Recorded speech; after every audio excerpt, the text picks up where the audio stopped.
Okay, I'm sorry, maybe 2 or 3 minutes. The bet yok, o yüzden biraz daha şu var. Mesela şuradan böyle şey var mısın? Çıkmayalım değil mi? Ya. Hocam şuna bakacağım. Anladın mı? O şeyde oradan çıktı. Tamam. Evet. Şeyimiz var. Sizin için uygun falan. Evet, herkese merhaba. İkinci panelde dijital eşitsizlikler ve engellilik isimli panelimizde katılımcılarla birlikteyiz. 4 tane katılımcımız var. Her birinin 15 dakika konuşma süresi olacak.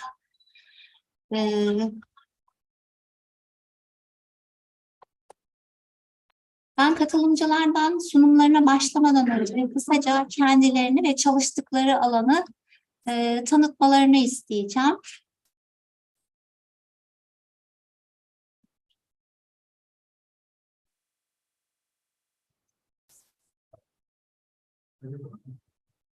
Anlamayacak konuşmamı çevirmemiz lazım katılımcılar.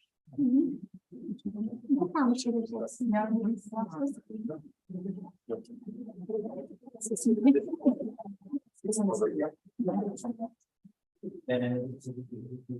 Hello, welcome to our fourth panel. Each panel is going to take about 15 minutes, and I would like the speakers to remain to this time period.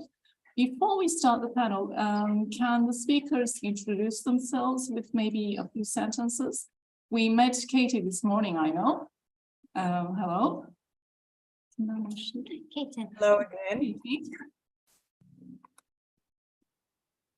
Would you like me to introduce myself again now? That's right. Okay. Hi, everyone. I'm Professor Katie Ellis. I work in Internet Studies at Curtin University and in Western Australia, and I'm the Director for the Centre for Culture and Technology, and my research focuses on disability and digital technology. Okay, thank you very much. And can we have a few words from Mary Bunch, please? Mary Bunch, sorry. Hi, everyone. It's wonderful to be here virtually and to be on this panel with these amazing speakers. I'm a professor, an associate professor at York University in Toronto, Canada, and I'm a Canada Research Chair on Critical Disability, Vision, and the Arts. I'm a media arts scholar as well as a feminist scholar and disability theorist, and I really look forward to speaking to you today. Thanks. Thank you very much. And Ilgın Aydınoğlu.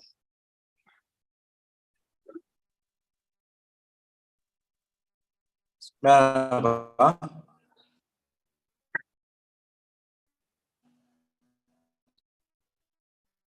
I think there is a problem. Merhaba herkese. Görüyor musunuz beni? Ilgın Aydınoğlu, İstanbul.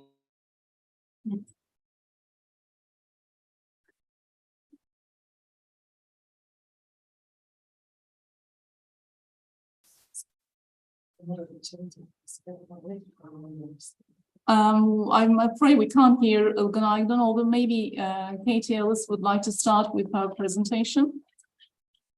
Oh, sorry. Sorry. We forgot Haller. So can I have a few words from Beth Haller, please?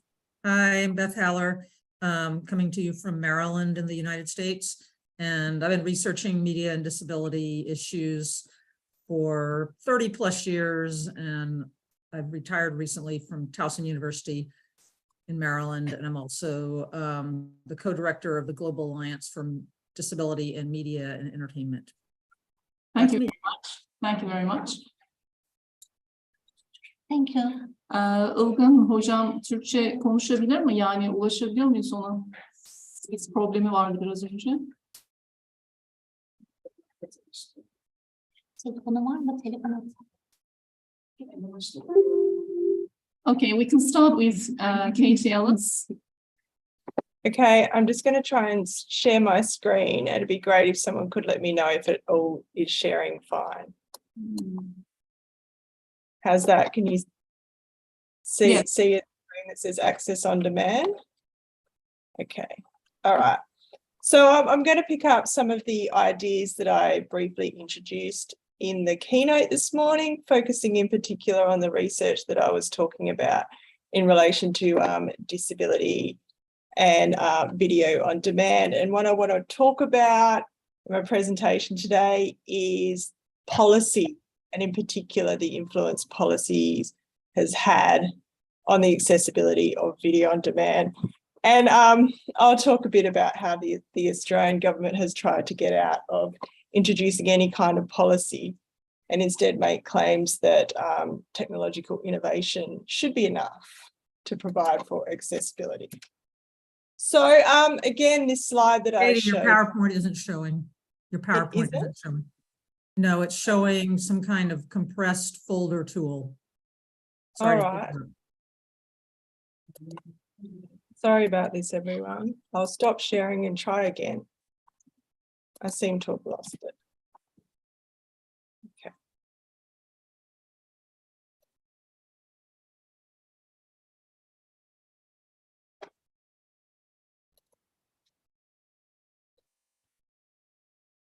How about now? It's fine now.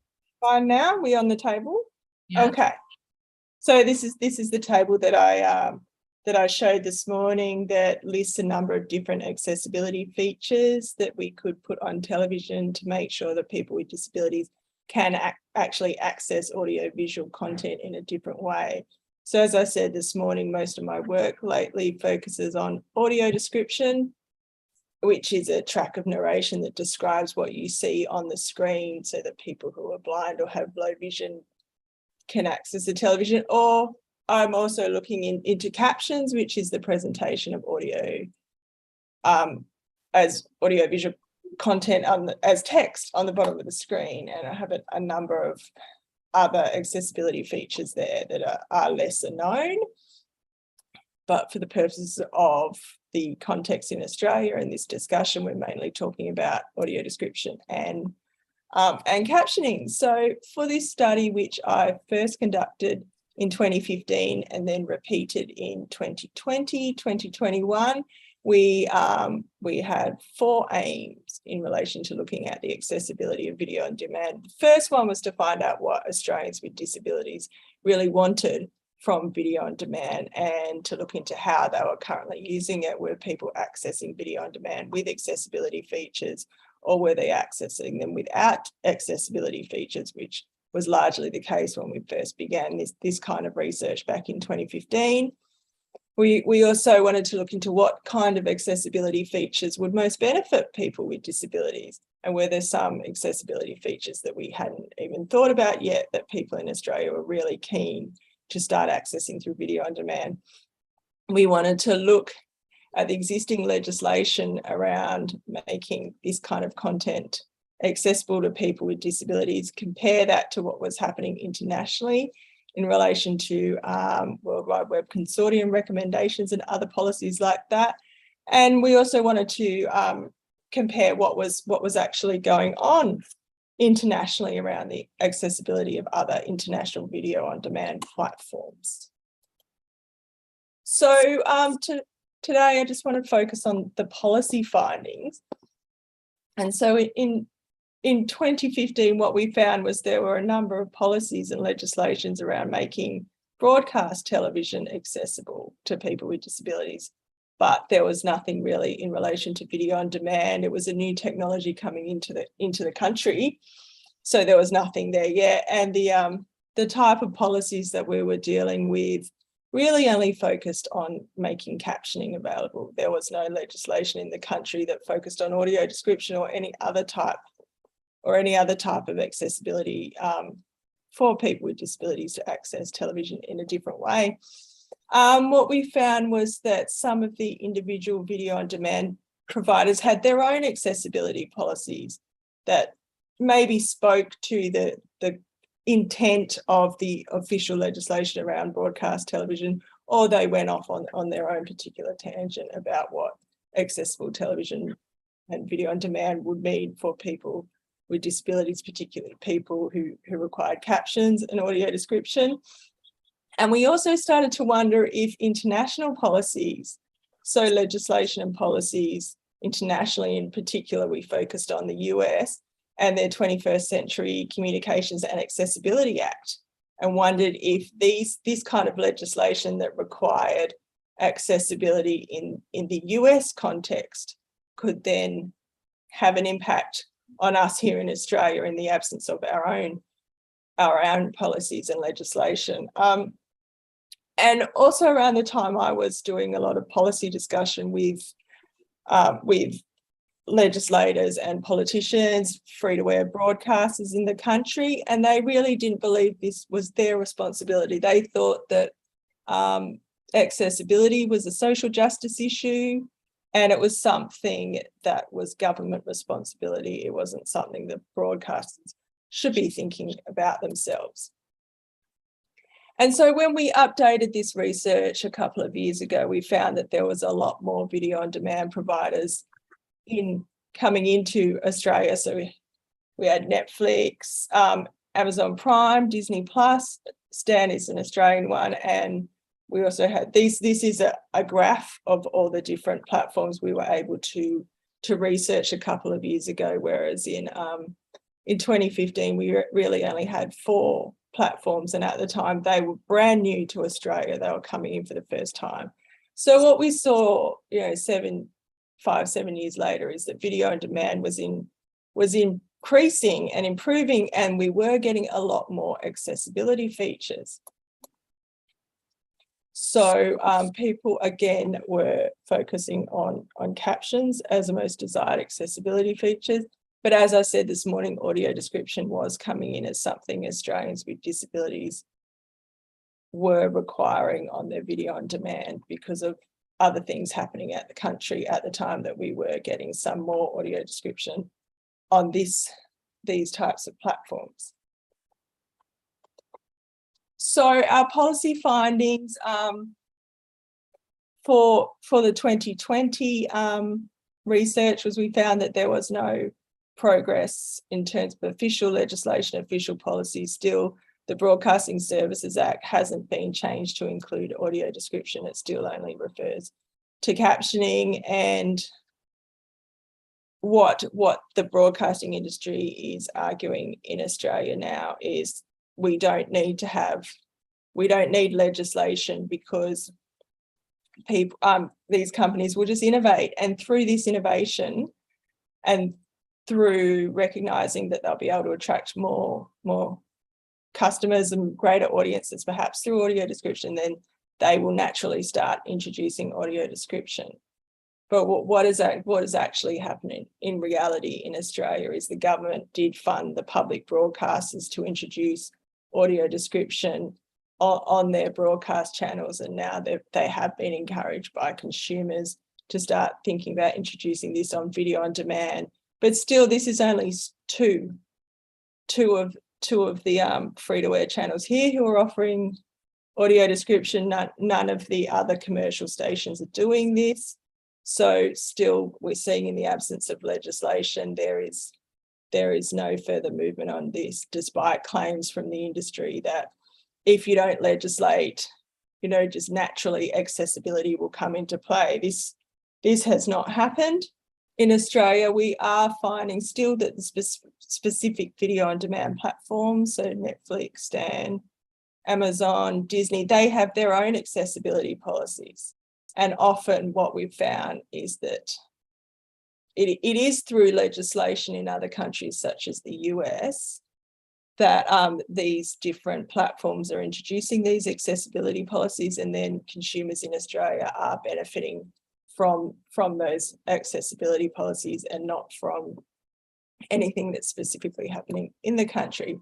So on this slide here, I'll finish up with this slide. This was our policy review going back to 2014, looking at the different accessibility features that might be on Australian television and Australian video on demand. So what you can see, I know that the writing's very small here, but what it basically communicates is that in 2014, it was very patchy. There's a lot of no's. No, there is no captions available. in 2014, for example, or there is some captions available. So, for example, the ABC iView would caption some episodes of a series, but not all episodes. And for people who required captions, they didn't really know if they would get these features that they required. And because it was a video on demand platform, they weren't covered by that Broadcasting Services Act that I referred to earlier. So lots of different loopholes came into play here. So you also see that there's a long list in 2014 that has nothing there because these just weren't available. These providers came later. We also have no audio description, at all really. And so the accessibility policies are really platform specific here. There is no consistent guideline or Australian standard about what Australian consumers can expect in terms of captioning and audio description on all of the different sites that are available. So I've tried to keep it brief today so we can perhaps maybe have some discussion about digital inclusion and exclusion. But to conclude on this is the government and the industry are really pointing the finger at one another in this digital accessibility argument. The government is saying, it's up to the industry to innovate and include people with disabilities, to recognise them as part of the audience and consumers. And this should happen as part of their competition with one another to get people with disabilities within their audience. But what the industry is saying is this is a government issue, this is a social justice issue, we shouldn't have to, include people with disabilities. So we are really at an impasse here in Australia at this point, particularly around audio description in terms of whose responsibility it is to introduce it into television and on video on demand. And while we have seen some advances, these seem to be largely related to international platforms coming into Australia. And oftentimes those platforms have been influenced by legislation in their original country. So what I would like to happen is for the government, the industry and consumers to all meet together and have conversation and advocate and figure something out and be inclusive of people with disabilities, because in digital environments, really, we have no excuse to not include people with disabilities. And I'll stop sharing my screen.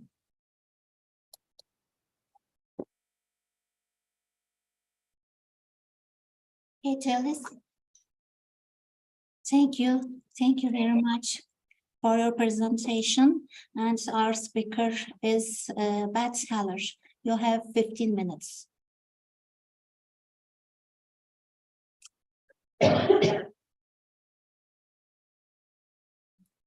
Sharing my screen now.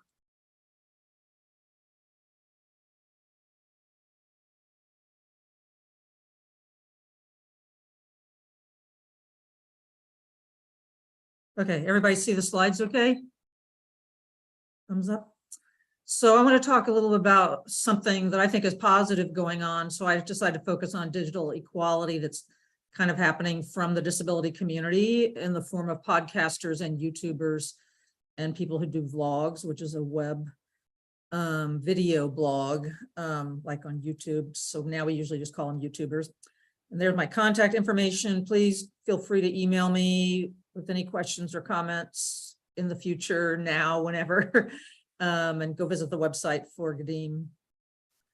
So why podcasting has become quite important in the US is because it's given voice to a lot of groups that haven't really had a voice in the mainstream media. A kind of media watcher said, it's the instinct of the media's savvy creators to exploit the same luxury afforded in digital video, freedom from a network programming clock, and freedom from broadcast, end quote, from Gilabel Berti. And the Black community in America has used podcasting really significantly to highlight their issues and talk about trends and cultural events and lifestyles. So it also gives content not only to the Black community, to the rest of the American community and anybody who wants to listen anywhere in the world. And these researchers who studied 3 Black podcasts, The Read, The Nod, and Still Processing, there's a picture of The Read, said the effect has opened Black discourse on the meaning of Blackness in US culture to an audience of unprecedented scope and diversity. And so I think this is also applied to the disability community. So, and it is applied to communities and countries that do not have much freedom. So journalists talked about this in terms of censorship in certain countries of media. So in Vietnam, Zimbabwe, and China, podcasting is allowing people to air their views in a way that won't be censored by the government. And a Vietnamese editor of a podcast said, quote, "We operate independent of state approval and we're in support of de facto free media, voices that sit outside the state control," end quote. So now I move on to disability stuff. So I think the disability communities internationally are also using podcasting to discuss issues that they face that are ignored, considered unimportant, like what Katie was talking about, the lack of access. You know, there's plenty of podcasts here in the US that talk about that issue. The podcast that I'm highlighting on this slide is called Disability Crosses Borders, which is actually talking about disability, migration, and culture, about people who are crossing borders. And it's from a blind journalist and campaigner in New Zealand, Aine Kelly Costello. So there's just such a diversity of the ability to get a lot of information about disability out there to the world. And this is an article about the media starts paying attention when there's enough voices out there.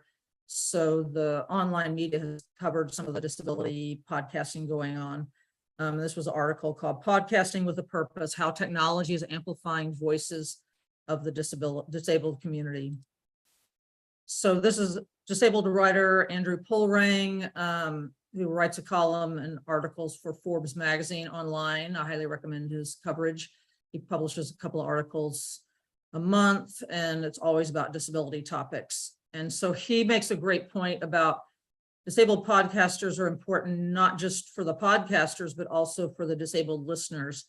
And he says, quote, "So many disabled people still lack practical access to the information, ideas, and culture shared by many more connected members of the disability community. And until fairly recently, disabled people have something to share, had few outlets to do so on any kind of meaningful scale. Podcasting offers a unique and particularly enriching way for disabled people to get information, emotional enrichment, and a more personal sense of connection, all from their own homes and devices."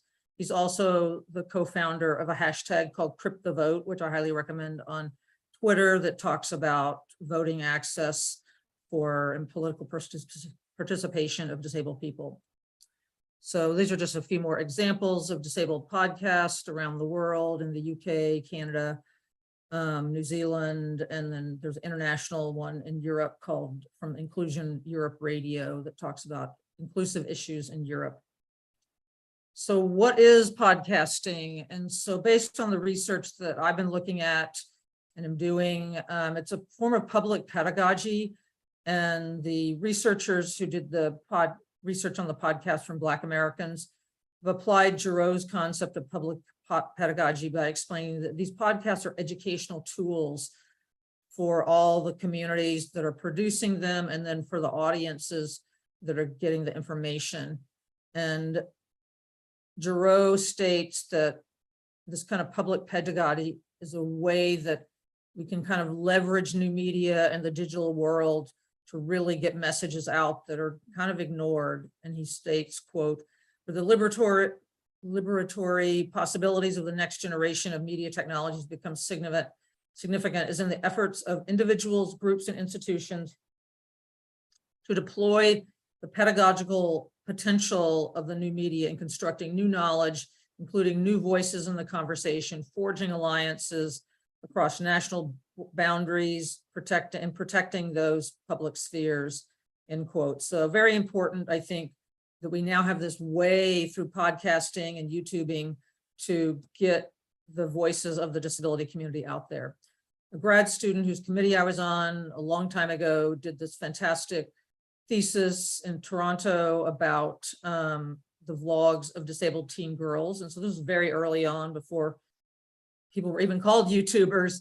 And so she found that they produced alternative representations of disabled girlhood, constructed disability identity through blogging, allow the disabled teen girls to construct and perform gender and sexual identity, and consciously disrupted ableist representations. So I think even, you know, these teenage girls, they had Down syndrome, cerebral palsy, autism, and one was a wheelchair user. Anyway, I think it's significant that here are teenagers that are able to let the world know about their lives, and you know, that gives a lot of information to other kids with disabilities all over the world too. One of them was a rapper and had a famous rapper actually cover one of her songs. So anyway, Lee's research said that the pride of each of these vloggers take in their disabled identity is a challenge to the notion often presented in mainstream media that impairment is something to be fixed, overcome, or hidden, end quote. I think it's significant because these people from the disability community are really making an important statement that people don't see in traditional, you know, news or entertainment media representation. So on to YouTubers. So this is another article about YouTubers with disabilities. So it says disability on YouTube, growing representation within the digital sphere. And a quote from that article is, YouTube is a space where people with disabilities are able to present their lives and show what living with a disability is truly like and have control over their own narratives. This is YouTuber Hannah Witten in the UK. So she has an invisible disability, and she says, the best thing about being a disabled creator on YouTube is definitely knowing that I'm helping people by speaking publicly about my experiences, by showing my scar, my stoma bag photos and videos online, end quote. And there's a link to her YouTube channel. And this is a blind YouTuber, Sam Seavey. So he's been visually impaired since he was 11. And so he's very interested in technology for blind people. So he's doing a lot of research, a lot of YouTube videos about accessibility online, and just telling people about his life. He also has blindness themed merchandise. You can buy his t-shirts and all kinds of cool items, and he has almost 50,000 subscribers. There's also some recent research about blind and low vision YouTubers. So Say and Young interviewed 10 blind and visually impaired people who use YouTube to vlog about their experiences. And they also confirmed this public pedagogy methodology kind of that's going on with YouTube and podcasting. And they said, you know, they're sharing stories through their videos.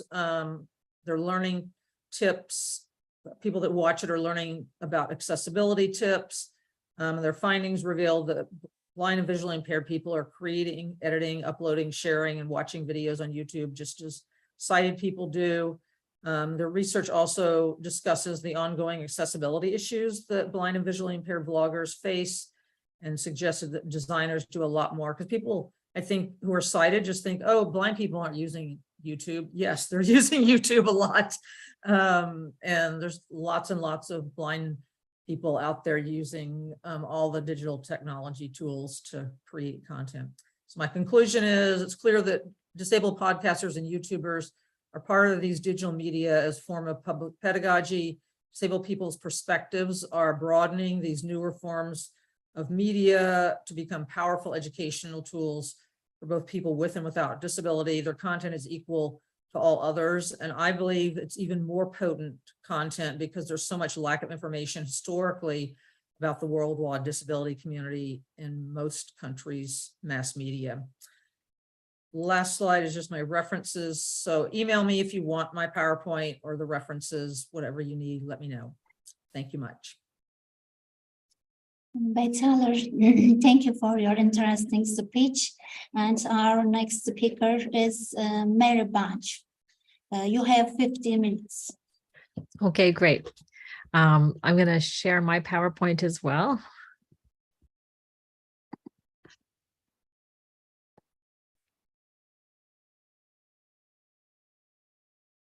I don't know why I don't see it when I open. Hold on.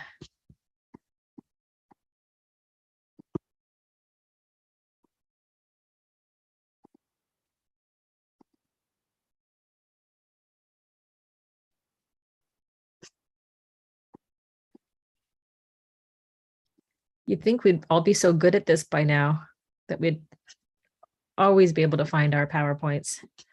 Here it is. I'm going to talk to you today about, the title is Access Aesthetics, Extending Reality. And it's kind of a nice, it's got some serendipitous connections with both Dr. Haller's and Dr. Ellis's presentations.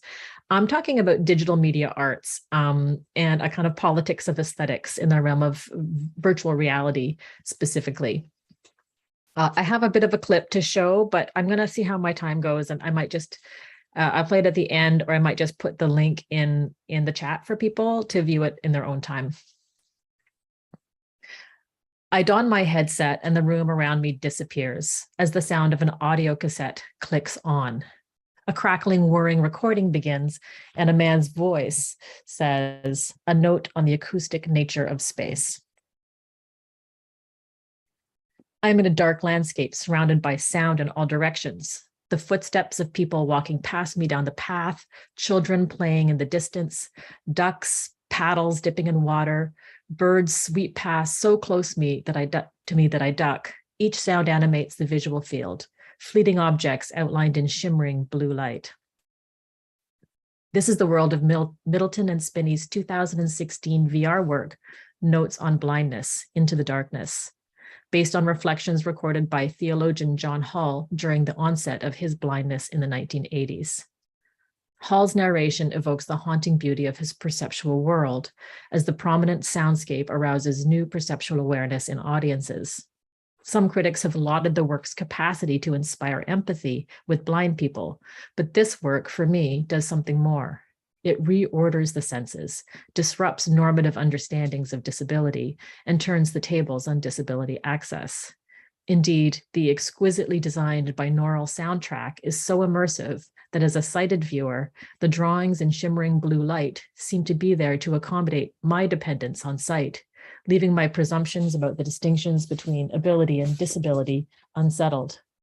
While the narration does not shy away from the difficulties experienced by blind people, the approach to disability aesthetics treats disability as a fullness of presence rather than as a lack. This reorients the goals of access from inclusion in a normative society to transformation of society to one that accounts for human variability. As a VR work, Notes on Blindness creates a virtual world where access aesthetics prefigure a world in which disability justice is possible. Wanted to make a note on empathy. Oh, sorry, I'm a little behind on my slides. When it comes to disability, modern imaginaries are dangerously limited. What it means to be human and to live a meaningful, bearable life is shaped by deeply embedded cultural understandings of disability as loss, deficit, and pathology. Tropes about disability permeate the immersive storytelling industry, including the much touted virtual reality empathy machine. In this immersive experiential form of storytelling, a host of perspective-taking VR applications have appeared in which audiences virtually experience what it is, I'll put this in quotes, what it is like to have a disability, to be in prison or to be a refugee, and so on. These empathic possibilities have been celebrated in the movement of VR for good, but have also come under criticism for their reductionist approach and the toxic forms of empathy that they summon. Critics suggest that such VR creates illusions of empathy, a feeling of benevolent superiority, appropriating the experience of the other to the benefit of the user and, of course, to the VR companies. Simulated experience does little to help audiences to critically apprehend or redress the ideologies and structured inequities that produce marginalized realities. Instead, these risk fetishizing disabled people as objects of pity and curiosity and reaffirm non-disabled audiences' sense of ability and normalcy. Lisa Nakamura explains that the aim to replace phenomena like racism or indifference with, to quote her, intense sensory experiences that invoke feelings of presence, end quote, result in making this empathic experience of another's pain and disenfranchisement pleasurable for audiences. This capitalizes on people's experiences of oppression. Notes on Blindness does not trade in such modes of empathy. Blindness is not here presented as a tragedy, a chance to walk in the shoes of the disadvantaged other that rewards audiences with virtuous feelings of outrage and concern. Instead, viewers discover a realm of human sensation and experience they did not expect, and reveals the limits of the presumed supremacy of sight. They gain insight into the value of different sensory experience. There are many reasons why Notes on Blindness is so successful as an ethical representation of disability. But since I've been asked today to speak about digital equality, I'm going to talk about the ways that the work engages a political aesthetics that is emerging in disability arts movements. This is referred to access aesthetics. Access aesthetics incorporates access as integral to the concept and execution of art by centering disabled ways of sensing, perceiving, and knowing, where conventional disability access is conceived as a supplement and accommodation geared to include people in mainstream spaces and experiences. And obviously that's hugely important. Access aesthetics does something different. It goes beyond those approaches that seek to make current systems more accessible. And instead it advances a justice-oriented understanding of access that's based on social transformation, on imagining a different social structure, a different way that the world could be. The term access often refers to tactics related to the social model of disability, the removal of barriers and the provision of accommodations so that people living with impairments can participate fully in social, economic, and civic life. And this is the purview of international agreements, of national policy, of regional policy, and so on. Yet such measures still ultimately treat disability as an individual problem, since need for access originates with the presence of a person's impairment. As Kelly Fritsch outlines, this underlying presumption naturalizes a normative understanding of ability. Some body minds naturally fit our social worlds, while others are presented as problems that need to be fixed or accommodated. Amy Hamre and Fritsch explain this clearly in their Crip Technoscience Manifesto. Accessibility and access, they write, are usually taken to mean disabled inclusion and assimilation into normative, able-bodied relations and built environment. The impact of these measures are curtailed by their failure to address the ideological and structural origins of exclusion and its mechanisms. Lasting change can more robustly be addressed when access is enacted as a creative collective struggle as part of a movement for social transformation. And this is one of the roles that art plays in society in being able to produce these kinds of imaginaries. So this approach derives first from an understanding of disability as an expected, generative, variable aspect of human experience. Second, it's based on a different conceptualization of access as a process rather than as a finite goal, and as relational rather than individualized. Processes of access and relations between bodies are mediated by different meanings, interests, and environments, and shaped by the material realities produced by intersections of race, economic disparity, gender, global geopolitics, and so on. Rather than seek inclusion in systems that exclude disabled and other marginalized people, and that often produce them as disabled in the first place, access rearranges power dynamics. As such, access is praxis, a method that exposes and offers alternatives to taken for granted presumptions of ableism.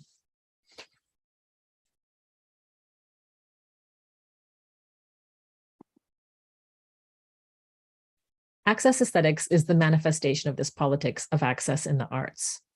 On the one hand, this calls us to transform museum and gallery spaces, as well as performances and exhibition venues, by placing disability at the center, rather than adding access as a supplement intended to address a lack in some individual participants. Curator Amanda Caccia, who's a fairly well-known disability arts curator in the US, advocates turning the tables on access by asking such questions as, can an audio description or a sequence of captioning accompanying a film also be a work of art? Is American Sign Language a performance? How can touch be incorporated into curating and art making rather than just an interactive feature of a permanent collection tour in a museum? How can subtitles and audio description work together to create an interesting dialogue about access?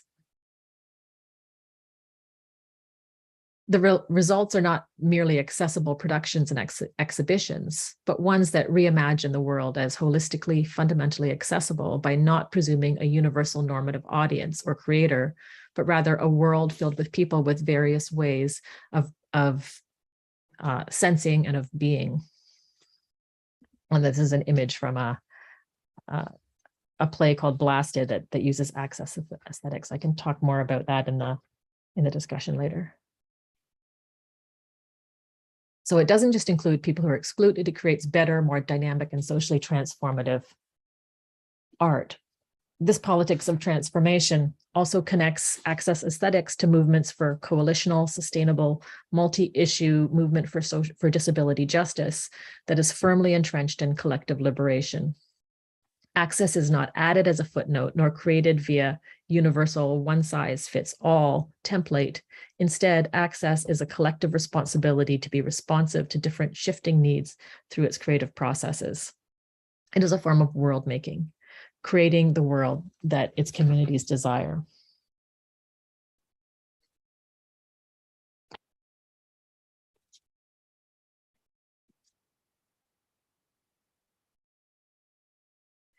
I'm curious about the innovation that we might find when the world making implicit to access aesthetics. Oh, sorry, these are just a couple examples.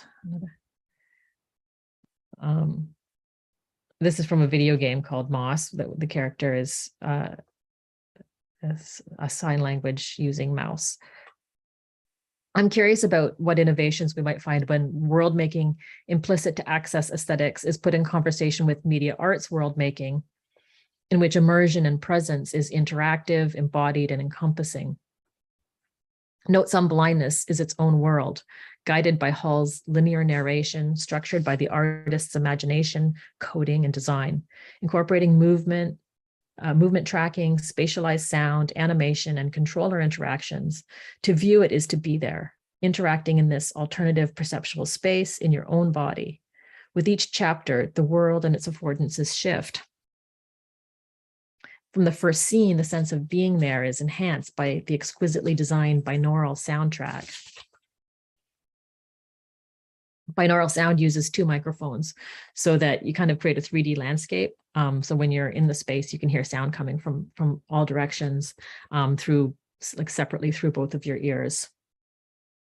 And the soundscape creates a world that Hall describes as consisting only of activity. A myriad of voices and sounds coming from all these directions create a panorama of music and information, which is absorbing and fascinating. Where there is no activity, there is no sound, and where there is no sound, there is no world. These reflections become parameters of an entire world in which nothing exists until it is activated with an accompanying sound. In the fullness of the buzzing, vibrating, chirping insects, birds, and trees that surround me, I wait for each auditory image to appear in the visual field and then disappear like a fading memory. The perceptual journey jolts me from my everyday ocular-centric presumptions about what makes a world and the passive yet masterful way that my eye appropriates all that it sees. I am suddenly aware of the way visuality limits my experience of world by drawing my attention away from the oral richness of soundscapes. Subsequent chapters add new dimensions. In one segment, as Hall ponders the worlding effects of weather, wind is a revelation that brings his world to life. Thunder encloses the space with a rooftop. And in his words, quote, rain brings out the contours of what's around you, in that it introduces a continuous blanket of differentiated and spatialized sound, uninterrupted, which reveals the whole of the audible environment, end quote. The VR world adapts to the new parameters of this poiesis. As Hall moves from grief and panic to revelation and wonder, players participate in each sensation. A pointed controller creates whooshes of wind that animate sound and visuals.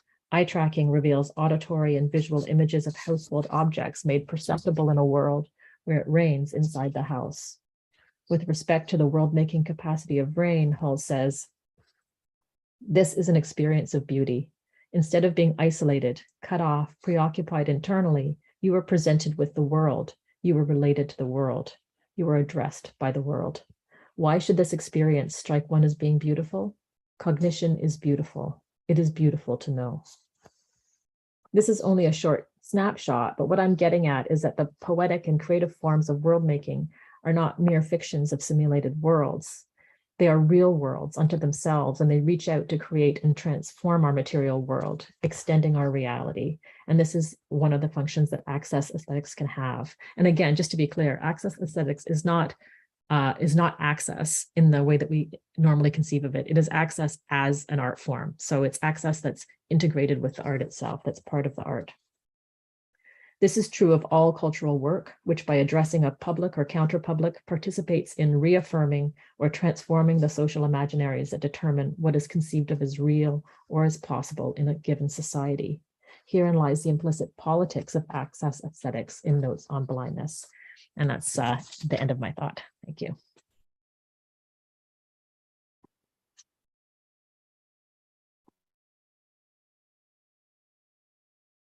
Oh, you're muted.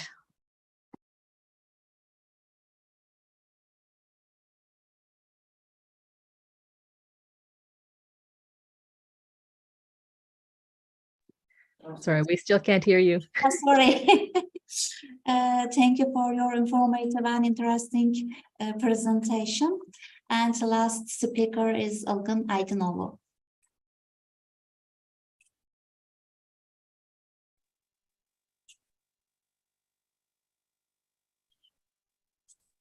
Merhaba herkese. Davet için öncelikli olarak teşekkür ederim. Ben sizlere bugün dijital eşitsizliğin körler ve onların bağımsızlığı açısından örneklerle pratik anlamda bahsetmeye çalışacağım. Özellikle pandemi sırasında ve sonrasında dijital erişilebilirlik çok daha önemli hale geldi körler açısından. Ben kör kavramını kullanıyorum ya da İngilizce'deki blind kavramını kullanıyorum. Çünkü engelliliği evrensel tasarımın olmaması ya da çevresel düzenlemenin ya da erişilebilirliğin olmaması sonucunda ortaya çıkan bir durum olarak öngörüyoruz. Sosyal model bakımından da bu şekilde literatürde yayınlanıyor. Tabii ki biz sosyal modelin de ilerisinde olan insan hakları modelini savunuyoruz. Trajedi ya da tıbbi model daha geride kaldı artık bunlar. Bu yüzden erişilebilirlik insan hakları modelinin bir örneği. Erişilebilirlik olmadığı zaman engellik durumu ortaya çıkıyor. Dolayısıyla erişilebilirlik olduğu zaman engellik durumu ortadan kalktığı için de sadece geriye kişinin körlüğü kalıyor. Bu yüzden kör kavramını kullanmayı tercih ediyorum. Körlük birçok farklılık açısından baktığımız zaman bilgi erişimde en erişilebilirliğe ihtiyaç duyan grup aslında. Yani bedensel engelli tekerlek sandalye kullanan birisinin bilgi erişim anlamında bir kör kadar büyük ihtiyacı olan mimari erişilebilirliklere ihtiyacı var. Dolayısıyla pandemide birçok şey daha online hale geldi ve bilgi teknolojilerinin önemi daha da arttı. Hepimiz için ancak körler için önemi daha da arttı. Örneğin şu an iletişimde bulunduğumuz Zoom uygulaması önemli bir platform. Ancak erişilebilir mi? Tam olarak değil. Nedeni şu, karşı tarafın yansıttığı paylaştığındaki yazıları bizim ekran okuyucu teknolojilerimiz okumuyorlar. Dolayısıyla erişilebilir bir paylaşım platformu değil aslına bakarsanız. Peki pratik anlamda neler yaşandı ya da yaşanıyor körler açısından baktığımız zaman? Her alanda aslına bakarsanız. Yani eğitim alanında, örneğin pandeminin başlarında Milli Eğitim Bakanlığı Türkiye'deki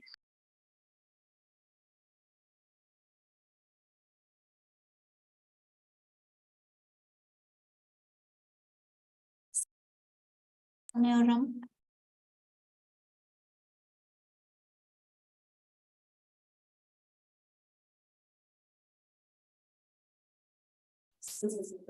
Sizin sesinizi düşürmüştür. Sesiniz gelmiyor. Mikrofonu kapattınız galiba. Ilgın hocam mikrofonunuz kapalı. Sesiniz gelmiyor. kapanmış. Şu an duyuyor musunuz? Nereden itibaren duymadınız acaba? Evet. Neleri tekrarlarsın? Evet. Özellikle Türkiye'de eğitim sistemini düzenleyen Milli Eğitim Bakanlığı'nın uygulaması vardı. EBA isimli bir uygulama. Bu uygulama pandeminin başlarında güvenlik kodu uygulamasıyla ortaya çıktı. Güvenlik kodunu kör öğretmenler, veliler ya da öğrenciler ekran okuyucu teknolojileriyle okuyamadılar. Alın size bir engellenmişlik örneği. Dolayısıyla biz bununla ilgili bir mücadele yaptık, bir sosyal medya kampanyası yaptık ve erişilebilir hale geldi. Sonrasında yapılan bütün sunumlar, bütün online dersler, online toplantılar, materyallerin erişilebilirliği. Yani bir üniversite öğrencisi için baktığınızda bir kitabın erişilebilir versiyonunun Braille, dijital ya da sesli kitap olarak bulunması pandemide özellikle çok daha önem kazandı. Ee, Ama her zaman dijital erişilebilirlik, bilgi erişilebilirliği çok çok önemli. Örneğin sosyal medya kullanıyoruz hepimiz. Sosyal medya paylaşımlarınızda alternatif metin eklemediğimiz için çoğumuz eklemiyoruz. Dolayısıyla sosyal medya paylaşımlarınız biz körler için erişilebilir olmuş olmuyor. Eşitliği sağlayamıyoruz. Dolayısıyla dijital eşitsizlik ortaya çıkıyor bizler açısından. Şöyle düşünün, körler için alternatif metin konulmaması ne anlama geliyor? Ben kör bir birey olarak bir sosyal medya paylaşımı yapsam ve kapkaranlık bir odanın duvarının fotoğrafını çeksem ve onu paylaşsam, hiçbir açıklama da yapmasam. İşte bu demek aslında. Sizin için bu siyah duvar, karanlık ortam paylaşımıyla alternatif metin konulmamış bir doğa fotoğrafı bizim için aslında aynı. Bunun eşitliği sağlayabilmek için ne yapmak gerekiyor?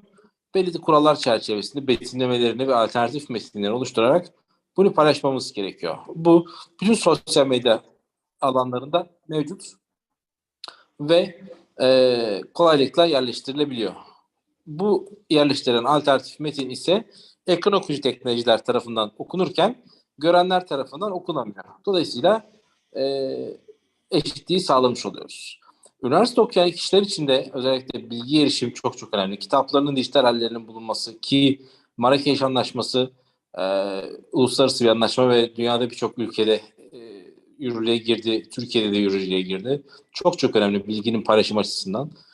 E, Bu da yine bilgisayar anlamda erişilebilirliği sağlayacak bir durum. Ama mesela Türkiye'de, dünyada birçok bu şekilde uygulamalar var. Sesli betimleme filmler var. Ancak televizyon açıldığı zaman ulusal kanallarda mesela çok az yayın sesli betimlemeli versiyonu var. Çok az reklam, hatta hiçbir reklam neredeyse sesli betimlemesi yok. E, Dolayısıyla burada bir eşitsizlik ortaya çıkıyor. Yani bir hava durumunu düşünün mesela. Hava durumunu takip etmek istiyorsunuz. Fakat ekranda sadece şehirlerin isimleri ve dereceleri akıyor. Hiçbir şekilde betimleme yok. Buyurun bir başka dijital eşitsizlik. Aslında bilginin olduğu her alanda eğer erişilebilirlik sağlanmazsa eşitsizlik ortaya çıkıyor. Bu körler için tabii ki böyle, sağırlar için baktığımız zaman işaret dili olması gerekiyor. İşitme engelli bireyler için altyazı olması gerekiyor ya da basitleştirilmiş metin olması gerekiyor. Bu şekilde ancak dijital eşitliği sağlayabiliriz. Bunlar olmadığı sürece o zaman engellenmişlik durumu ortaya çıkıyor ve uygulamalar olsa bile, yani bir web sitesi düşünün.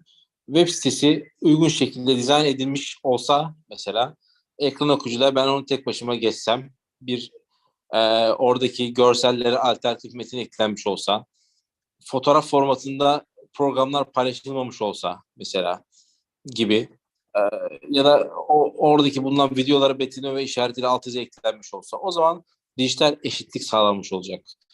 Dünyada WCAG ya da web içerik erişilebilirlik, Web Content Accessibility Guide, web içeriklere erişilebilirlik kılavuzu diyebiliriz buna. Şu anda bunun 2.1 versiyonu var. Bu erişilebilirlik kılavuzu web sitelerinin uygulamalarının nasıl erişilebilir hale getirileceğinden bahsediyor. Ve dünyadaki belki de hiçbir web sitesi tamamen karşılayamıyor bu standartları. 3A denilen bir standartı var, en üst versiyonu. Tek A, çift A ve 3A şeklinde. Tek A'yı bile birçok site karşılayamıyor dünyada. Ülkemizde zaten böyle. Yani üniversitelerimizin 200 civarında üniversite var Türkiye'de. Üniversitelerimizin çok büyük bir kısmı, bununla ilgili yapılan araştırmalar var. Çok büyük bir kısmının web siteleri erişilebilir değil maalesef. Ve dünyadaki birçok bilinen web sitesi de erişilebilir değil. Dolayısıyla erişilebilirliğin sağlanabilmesi için en önemli şey bilgi erişimindeki engellerin aşılabilmesi açısından bakıldığı zaman doğru kurallara uygun şekilde, web kurallarına uygun şekilde çözümlerin, içeriklerin hazırlanması. Mesela sunumlar hazırlanırken az önceki sunumu yapan hocalarımız da görsel varsa mesela o görsellerin PowerPoint'in içerisine alternatif metinlerin yerleştirilmesi gerekebilir. Bu şekilde erişilebilir sağlanır. Yoksa her alanda bilginin olduğu her alanda dijital eşitsizlik sağlanması kaçınılmazdır. Bunun aşılabilmesi için de gerekli çözümlerin yerine getirilmesi gerekir. Ancak bu şekilde eşitliği sağlayabiliriz. Bu konuyla ilgili çok temel bir sloganımız var bizim her zaman kullandığımız. Bununla bitirmek isterim. Erişilebilirlik varsa engellik yoktur. Çok teşekkür ediyorum davetiniz için tekrar. Kolay gelsin.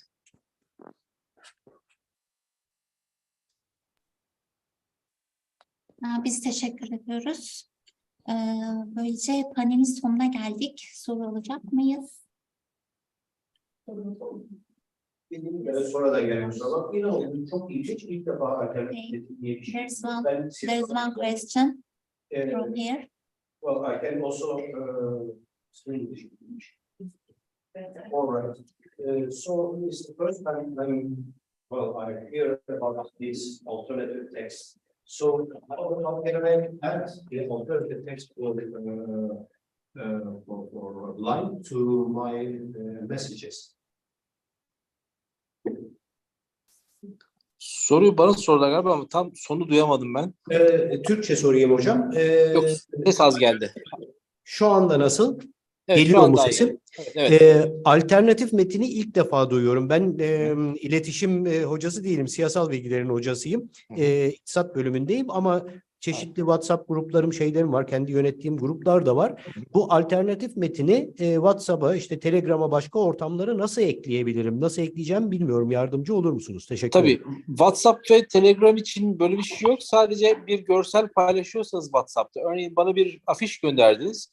O afişin betimlemesini de o mesajı cevapla şeklinde göndermeniz yeterli olacak. Alternatif metin eklenemiyor WhatsApp ve Telegram'da benim bildiğim kadarıyla. Ancak Facebook, Twitter ve Instagram'da ve LinkedIn'de eklenebiliyor. Orada Instagram'da zaten gelişmiş ayarlarda alternatif metin ekleyebiliyorsunuz. Twitter'da resim açıklaması ekle diyerek ekleyebiliyorsunuz. Facebook'ta da fotoğrafın görselin içerisine girerek alternatif metin düzenle diyerek düzenleyebiliyorsunuz. WhatsApp ve Telegram'da resme bir açıklama eklersem yetiyor mu? O zaman görmeyenler okuyabiliyorlar mı? Evet.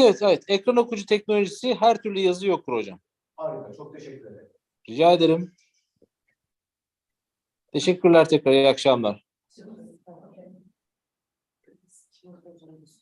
Yes, I have two questions for Katie and Beth.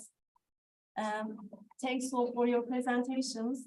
First question is, Katie, you said that there's not much progress about the legislation in Australia. I would like to ask about the strength of disability communities there. How powerful are they in Australia? Are there any groups lobbying for the new legislation? I'm sorry, you just dropped out when you asked part of your question. Yes, I'm going to repeat. Referring to advocates in Australia? I said, you said that there's not much progress about the legislation in Australia. And I would like to ask about the strength of disability communities. How powerful are they? Are there any groups lobbying for the new legislation? Yes. There are powerful groups of people with disabilities in Australia who formed together. For example, I spoke a bit about audio description. There's a group of blind and other people with disabilities advocates who have formed together and called themselves the Blindness Sector Audio Description Working Group. And what they are is a direct response to a working group that was established by the government in around 2017, where they discussed options for introducing audio description, but ultimately couldn't come to a decision. Mm-hmm. So when with the government group were unable to decide, the blindness sector have come together in their own group and continue, to talk about the issue, advocate for the issue, talk with politicians, create public service announcements and Facebook groups and large online communities around this. So yes, I think the people with disabilities and audiences with disabilities are the ones who are working together and who will ultimately, hopefully, be successful on this issue, possibly doing things like what Beth was talking about in her presentation. Thank you. Thanks. Thank you. Beth, my question is, I'd like to ask whether there are any instances that these formats and discourses produced by disabled people are appropriated by mainstream news channels. To what extent do you think they influence the mainstream? Great question. I don't think there's appropriation in the sense that I don't think they care to steal it because they still aren't in that thinking it's that important. But I think the more the voices are out there, the more disabled people are in the online spaces, because what I see is there's tons of media coverage in traditional news media, you know, that cover digital communication or just anything. All the online publications are very interested once, you know, people become social media influencers or disabled podcasters. I can cite like half a dozen articles about the best 10 disabled podcasters. I mean, just do a Google search of disabled podcasters and you find lots and lots of articles that have been done about disabled podcasters. And a lot of disability organizations, especially in the US, are putting that kind of content onto their websites. I didn't mention there's a lot of disability organizations run by people with disabilities or inclusive of people with disabilities that have podcasts and YouTube channels. There's even a disability related magazine for wheelchair users called New Mobility that has a YouTube interview every month with media makers, and it's actually by a disabled actress. So, you know, she's using her background and knowledge as a person from the entertainment community to interview other disabled people who are having an impact in mass media. So I just feel like this is the place, YouTube and podcasting and all of it's very much less expensive than the olden days when you had to actually be invited onto a radio show or a TV broadcast. They can actually have control and, you know, get their voices out there. And there's been viral videos, and I'm seeing a lot more coverage in the major news media. So I mentioned Andrew Polrang's Crypt the Vote hashtag on social media back in, I think they started that in 2016 before the national election then.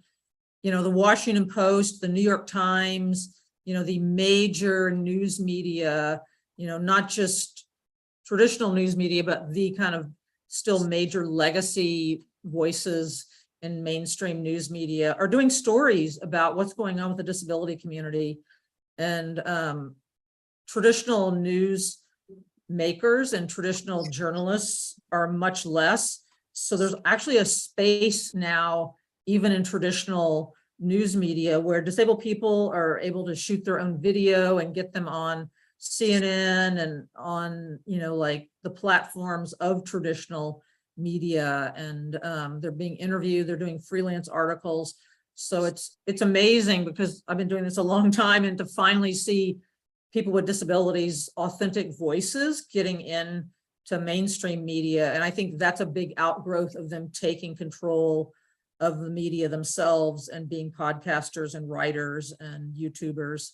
So it's been fantastic, I think, to get their voices and connect them to the rest of the community. Like I mentioned, that disabled teen girl who's actually no longer with us, she passed away, but she was just doing her rapping. She loved being a rapper, so she made up all these songs, and a lot of them had disability themes. And, you know, a mainstream rapper that had lots and lots of fans like covered her song. And, you know, so I think once you're out there in the space, and lots of YouTubers have many thousands, you know, tens of thousands of fans. I just saw a young girl who is fully blind. I mean, she doesn't have optical nerves that work. And so she's like an Instagram star. She has almost 70,000 followers. And so she and her mom post stuff, and she sings songs and writes these songs about, you know, she calls it her blindness song, you know, about how happy she is to be blind. And she hopes other people, that she feels like her journey is a blessing, because that's all she knows. She was born blind, and she's just a very positive person, and, you know, loves singing her songs. But then I have to say, when the news media did a story about her, I think it was a Los Angeles TV station, it was awful.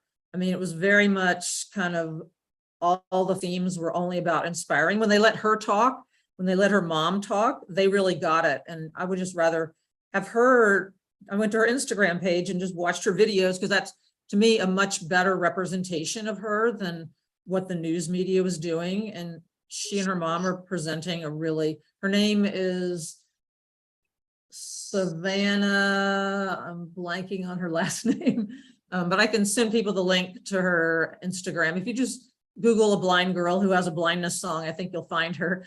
But anyway, yeah, I think it's just like, it's opened up spaces even to children with disabilities to be able to tell their experiences to the world. And that is really powerful, especially in countries where there's still not rights for people with disabilities, like Australia. You know, I mean, I think, you know, like what you were saying, Katie, about, I just forget that sometimes, as much as I get upset about the lack of access in the US, you know, still a lot of people in the world are looking to us, especially our entertainment industry, to see what we're doing.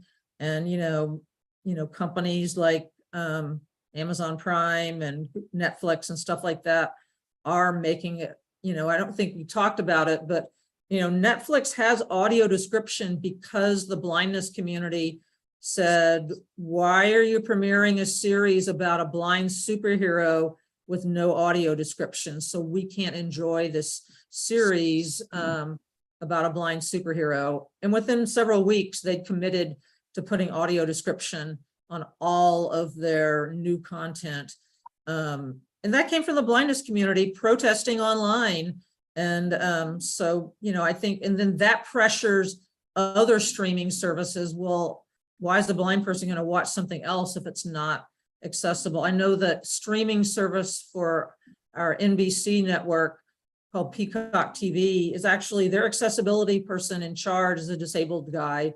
So, you know, now disabled people are actually in the media working on accessibility in the United States. So that gives me a lot of hope. There's still a ton of work to be done, but I try to focus on the few happy things that are happening too. But great question. Thank you. Yes.